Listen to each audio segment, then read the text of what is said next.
오늘은 그동안의 상반기 6개월을 잘 보내게 해주신 하나님 은혜 감사하고, 또 이제 하반기 6개월을 기대하는 마음으로 맞이하는 맥추 감사 주일입니다.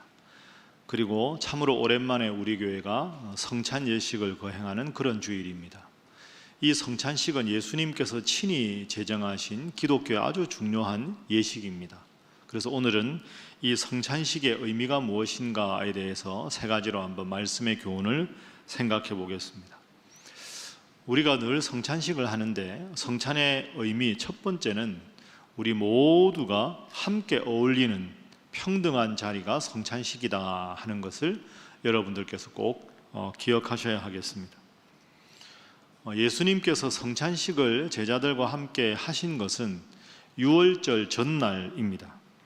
예수님께서 달려 돌아가신 날이 금요일인데, 지금 시기로 하면 목요일 날 저녁에 이 성찬식을 하셨습니다.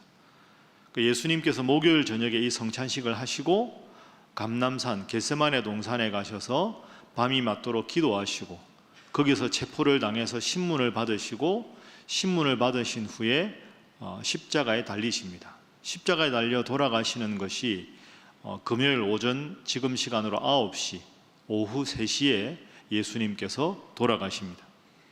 그러니까 이 성찬식은 예수님께서 돌아가시기 직전에 제자들과 함께 하신 아주 중요하고 매우 핵심적인 예수님의 사역이었다, 이렇게 볼 수가 있는 겁니다. 유월절 전날 성찬식을 하셨는데, 유월절은 우리가 아는 우리나라 국경일로 하면 제일 비슷한 게 광복절입니다. 광복절.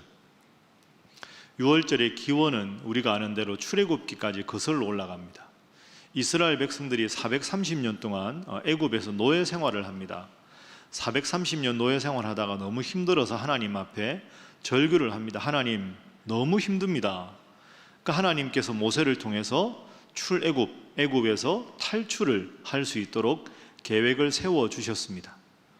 그런데 이스라엘 백성들이 애굽에서 출애굽할 때 제일 반대하던 사람이 누구겠습니까? 애굽의 왕이었던 바로였지요. 절대로 안 된다.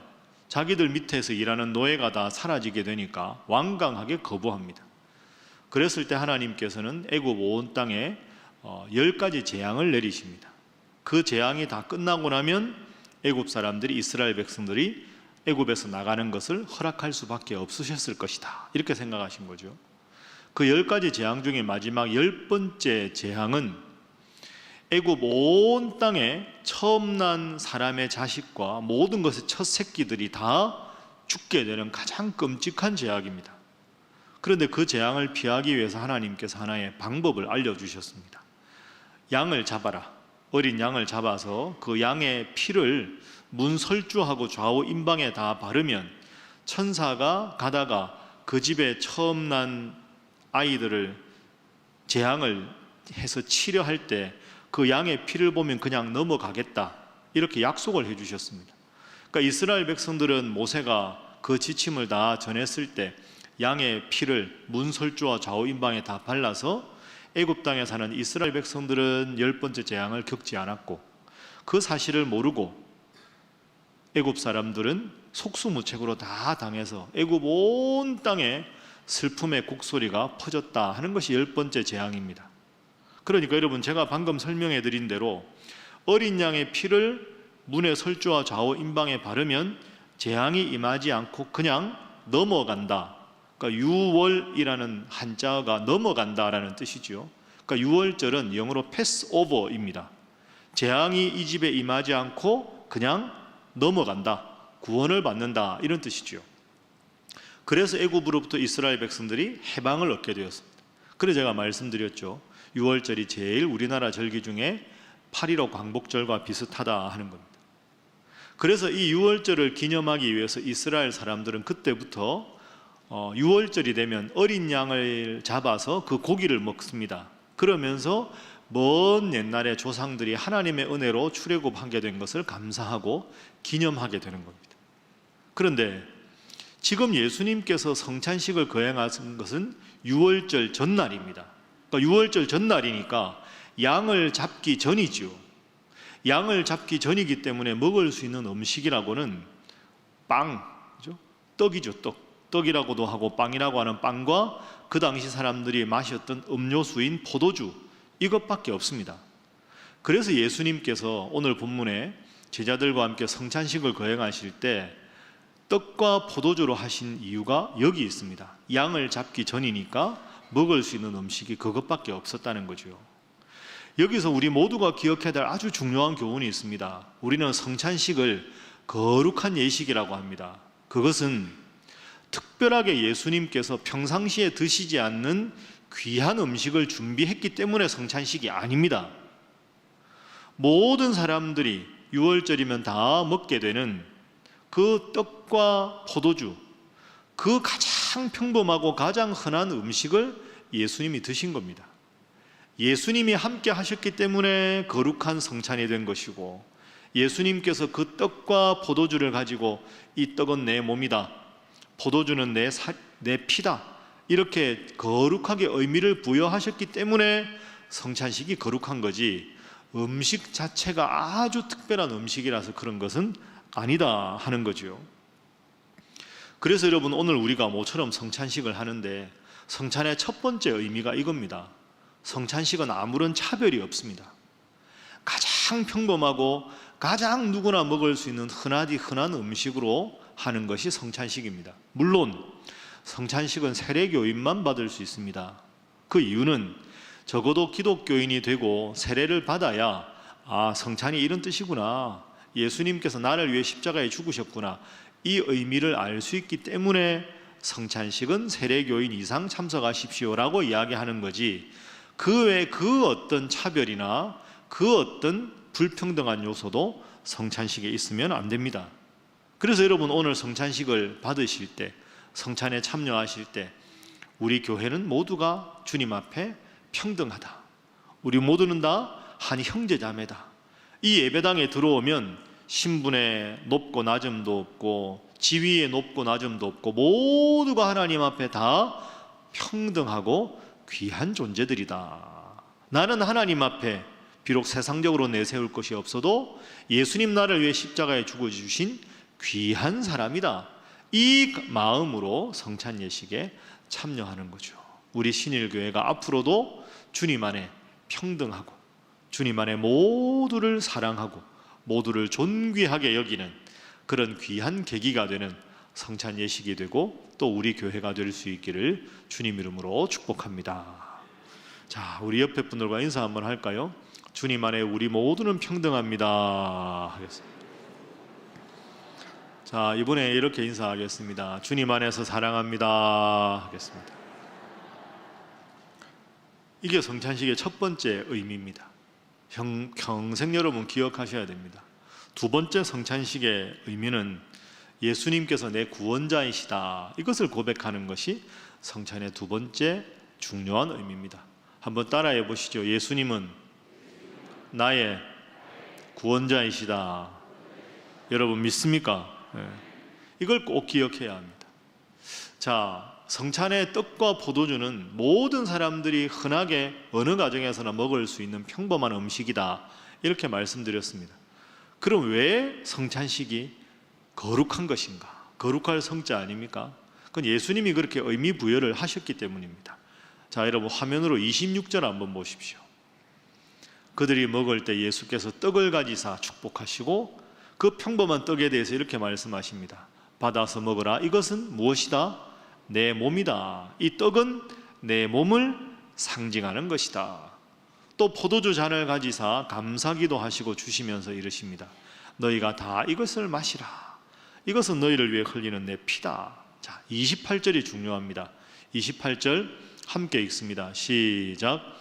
이것은 죄사함을 얻게 하려고 많은 사람을 위하여 흘리는 바 나의 피 곧 언약의 피니라. 아멘. 많은 사람들이 죄사함을 얻게 하기 위해서 내가 십자가에서 흘리는 피, 그것이 이 포도주가 뜻하는 것이다, 이렇게 설명을 하셨습니다. 자, 유월절은 어린 양의 피를 문설주와 좌우 임방에 바르면 재앙이 그 집에 임하지 않고 넘어간다, 이걸 제가 패스오버 유월절이라고 설명을 드렸습니다. 그러니까 지금 여러분 생각해 보십시오. 유월절 전날에 예수님께서 성찬식을 하신 이유는 내가 어린 양이다, 이걸 보여주시기 위해서입니다. 430년 동안 노예 생활하다가 탈출할 때 어린 양의 피를 보고 재앙이 임하지 않고 구원을 받았듯이 내가 이제 십자가에 내일 달려 죽을 것이다. 그러면 내 몸에서 피가 흐를 것이다. 그래서 예수님께서 십자가에서 나를 위해서 피 흘려 죽으셨다라는 것을 너희가 믿으면 너희는 이 세상의 삶이 끝이 아니라 영원한 저 천국에 가도록 구원을 얻게 될 것이다. 이게 성찬식의 두 번째 뜻입니다. 그러니까 그 옛날에 양을 먹고 유월절에, 그죠? 그 다음에 빵과 포도주, 떡과 포도주를 먹었는데 어린 양이신 예수님이 계시고 떡과 포도주만 먹은 거죠. 그러니까 이 성찬의 의미는 내가 어린 양이다, 나를 믿으면 재앙이 임하지 않고 구원을 받을 수 있다. 그게 28절에 내가 너희들 모두를 위해서 구원의 피를 흘린다. 그래서 이 포도주가 내가 너를 위해서 구원하기 위해 십자가에 죽은 나의 피를 의미하는 것이다, 이렇게 말씀을 하시는 겁니다. 그래서 우리가 성찬에 참여할 때마다 예수님은 나의 구원자시다, 이 고백이 우리에게 필요한 거죠. 오늘 성찬에 참여하는 제자들의 모습을 보십시오. 제자들도 똑같이 고백합니다. 자, 22절 말씀 한번 보시죠. 자, 함께 읽어봅니다. 시작. 그들이 몹시 근심하여 각각 여짜오되 주여 나는 아니지요. 자, 제자들이 예수님을 뭐라고 불렀습니까? 주여, 이렇게 불렀습니다. 나의 구원자, 나의 주님, 이렇게 불렀습니다. 그리고 예수님께서는 28절에 이렇게 말씀하셨습니다. 내가 죄 사함을 얻게 하려고 너희를 위해서 십자가에서 피를 흘릴 것이다. 그러니까 우리가 성찬식에 참여할 때마다 예수님은 나의 누구시다? 구원자이시다. 다시 따라합니다. 예수님은 나의 구원자이시다. 여러분 믿습니까? 이걸 꼭 믿어야 합니다. 그래서 흔히 하는 말로 세상에서 예수님은 세계 3대 성인이다, 4대 성인이다, 그 아주 불충분한 말입니다. 예수님은 훌륭한 인류의 현자시다, 지혜자시다, 그 불충분한 말이죠. 예수님은 나의 선생만이 아니라 구원자가 되시는 분입니다. 그래서 우리가 예수님 믿으면 구원을 얻을 수가 있는 거죠. 여러분 다시 한번 강조합니다. 이 세상 역사에 훌륭한 지혜자는 참 많이 있습니다. 공자나 석가모니나 마호메트나 소크라테스나 훌륭한 가르침을 펼쳤죠. 그러나 자신이 말한 그 훌륭한 가르침 때문에 자기가 스스로 그 진리를 죽음으로 증명한 분은 예수님밖에 안 계십니다. 그래서 그것이 예수님과 모든 인류의 스승들의 차이점인 거죠. 여러분 예수님을 십자가에 못 박힐 때 제자 중에 누가 예수님을 배반합니까? 누가 배반하죠? 가룟 유다 아닙니까? 자, 가룟 유다가 예수님을 뭐라고 부르는지 한번 잘 살펴보십시오. 25절 한번 보시죠. 예수를 파는 유다가 대답하여 이르되, 자, 가룟 유다가 예수님을 뭐라고 부릅니까? 랍비요. 랍비가 무슨 뜻입니까? 선생이여, 이런 뜻입니다. 여러분 이 차이를 잘 주목하셔야 됩니다.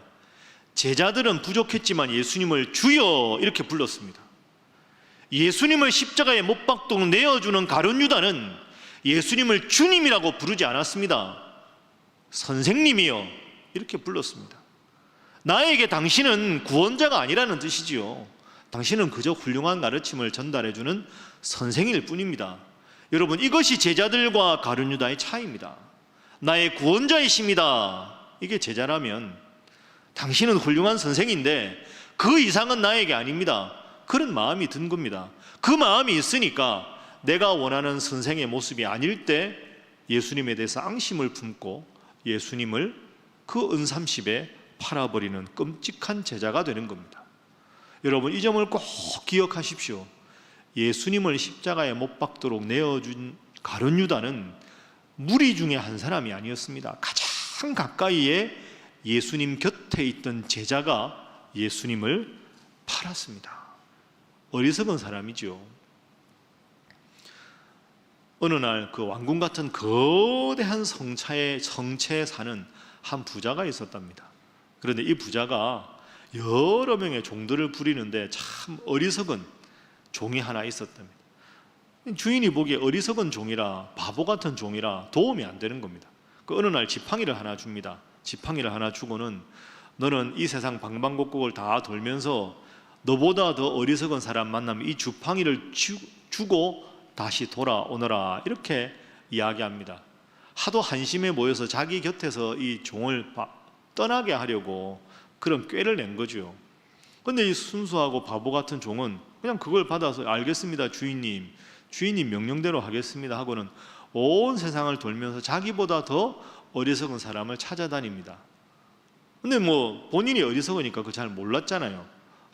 한참 지났는데 소문이 하나 들립니다. 자기가 모시던 그 성주가 그만 죽을 병에 걸려서 임종이 다가왔다는 겁니다. 그래서 이 어리석은 종이 그 소식을 듣고 그래도 내가 섬기던 종인데, 주인인데 생각해서 막 허겁지겁 돌아옵니다. 그리고 그 주인이 누워있는 침대 맡에 가서 근심스러운 눈빛으로 그 주인을 바라봅니다. 그러면서 이렇게 말하지요. 주인님 나으셔야 되는데 어떻게 하면 이 병에서 나을 수 있습니까? 글쎄 내가 모르겠다. 주인님 어떻게 하면 다시 살아나실 수가 있나요? 내가 모르겠다. 주인님 이러시다가 만약에 돌아가신 다음은 어떻게 되는 겁니까? 그것도 내가 모르겠다. 그러니까 어리석은 종이 그걸 딱 생각하고는 수년 전에 맡았던 그 지팡이, 그걸 이 주인님한테 줍니다. 주인님, 저보다 어리석은 분이 바로 주인님이십니다 하고 그걸 탁 줬다. 이런 게 있죠. 여러분 잘 한번 생각해 보십시오. 이 이야기가 뭘 뜻할까요? 예수님은 단순한 선생이나 지혜자가 아닙니다. 구원자입니다. 그런데 심지어는 하나님 앞에 나와서 예배를 드린다고 하면서 나의 아주 짧은 지식으로 예수는 훌륭한 성인 중에 한 사람이 불과하다, 마치 그것이 자신이 대단한 지적인 능력이 있는 것처럼 생각하면서 예수님 앞에 눈물로 기도하고 예수 내 구주를 외치는 분들에 대해서 참 맹목적인 신앙이다, 어리석은 사람이다. 여러분 뒤집어 생각하십시오. 그런 분이 죄송하지만 헛똑똑입니다. 예배당에 와서 주님을 믿는다고 하면서도 그저 예수님의 훌륭한 교훈 때문에, 훌륭한 지혜기 때문에 나는 그냥 예배당에 오는 거지, 예수님은 나의 구원자라고 믿고 싶지 않다, 그렇게 생각한다면 이 이야기의 이 어리석은 주인과 다른 점이 무엇입니까? 시편 14편 1절에 이런 말씀이 있습니다. 어리석은 자는 그 마음에 이르기를 하나님이 없다 하는도다. 다시 한번 강조합니다. 예수님은 단순한 지혜자나 선각자가 아닙니다. 예수님은 이 성찬 예식을 친히 우리에게 알려주시고 내가 너희를 위해서 자발적으로 저 십자가에 달려 너를 구원하기 위해서 죽을 것이다 라고 말씀해 주신 내 인생의 구원자이십니다. 성찬 예식에 참여할 때마다 예수님은 내 죄 문제를 해결해 주신 유일한 하나님 보내신 구원자다, 이 믿음 늘 고백하시고 주님 잘 믿는 우리 성도들 되시기를 주님 이름으로 축복합니다.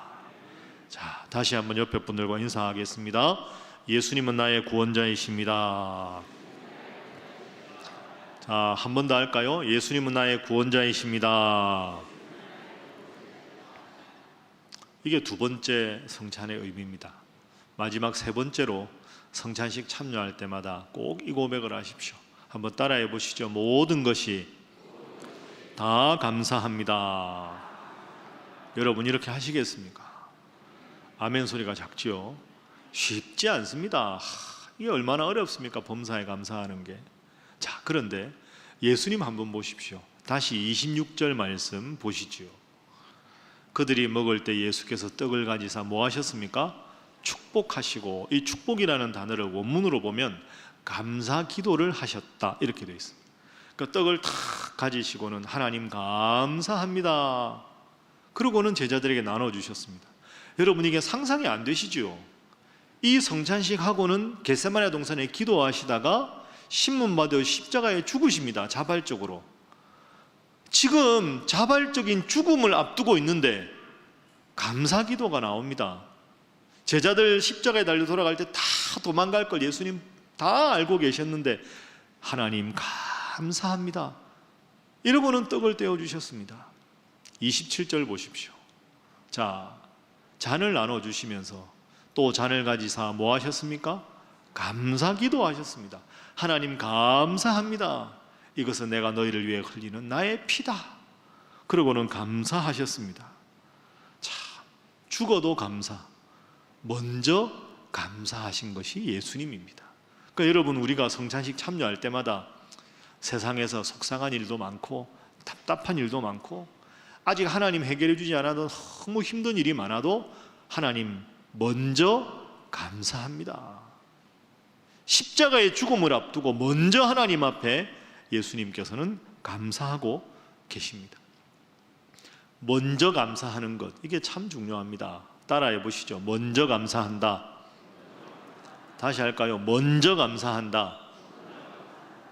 먼저 감사해서 예수님 기적을 보여주신 대표적인 사건이 하나 있습니다. 보리떡 5개, 물고기 2마리로 장정만 5,000명을 먹이신 사건입니다. 여러분 다 알고 계시죠? 어린아이의 보리떡 5개, 물고기 2마리, 도시락이 있습니다.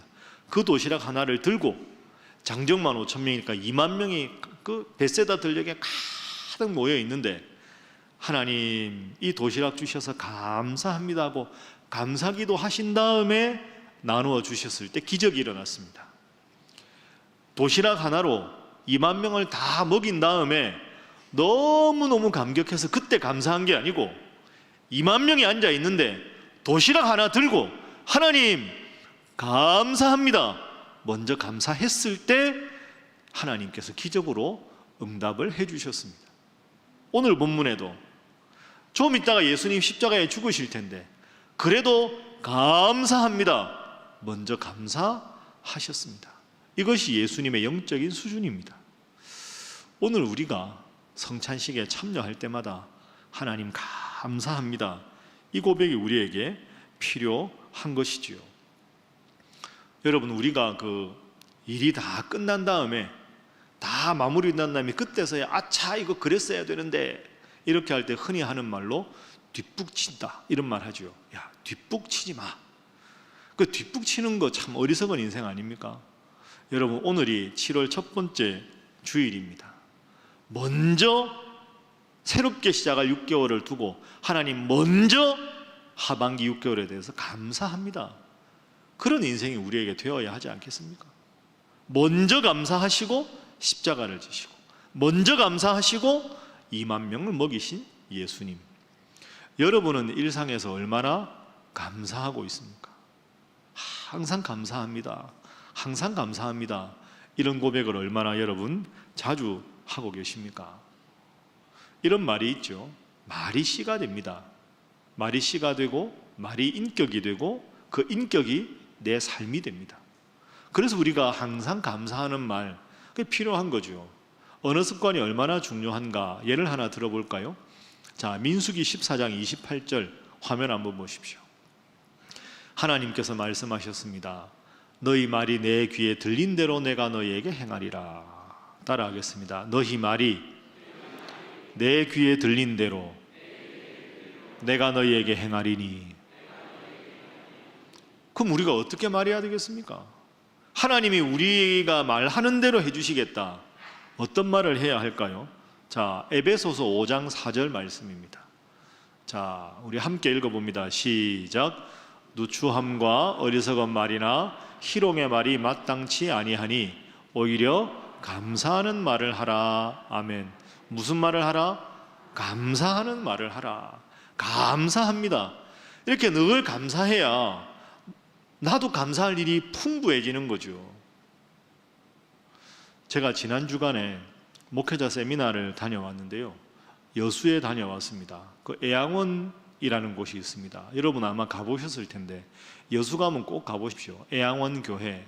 여수 애양원은 그 소록도라고 하는 그 나환자들 집단으로 함께 거주하는 곳이 생기기 전에 사랑의 원자탄이라는 별명을 가진 손양원 목사님께서 그 나환자들과 함께 목회하던 곳이 애양원입니다. 그 애양원 교회가 있고 앞에 기념관이 있습니다. 이 손양훈 목사님에게는 아들들이 있었죠. 그런데 여러분 잘 아실 텐데 1948년 10월에 여순 사건이 있었을 때 공산당들이 여수 지역에서 많은 사람들을 그냥 무차별적으로 죽였습니다. 그때 손양훈 목사님의 두 아들 손동인, 손동신 이 두 아들이 북한 공산당이 하나님 믿으라고 전도하니까 총으로 쏘아서 그 두 아들이 바로 죽게 됩니다.